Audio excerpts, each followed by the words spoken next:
Cüneyt Karasu'ya. Müzik ve aranjesi bendeniz İbrahim Aksu'ya ait olan güzel bir eseri yorumlamaya çalışacağız. Ve kardeşim Burhan Aksu klavyede bizlere desteğini esirgemiyor. Teşekkür ediyoruz. Bakalım ozanımız ne söylemiş, ne yazmış.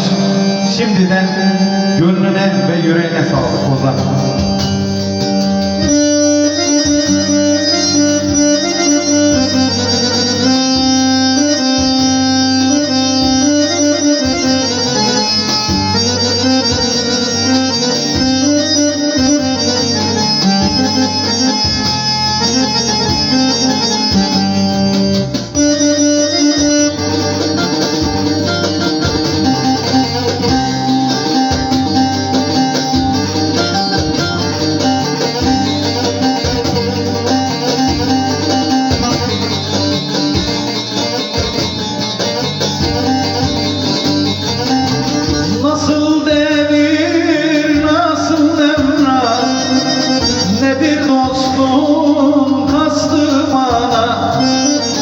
Nasıl devir, nasıl devran, ne bir dostun kastı bana.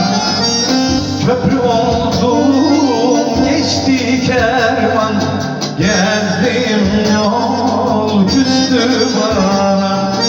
Köprü oldum, geçti kervan, gezdim yol küstü bana.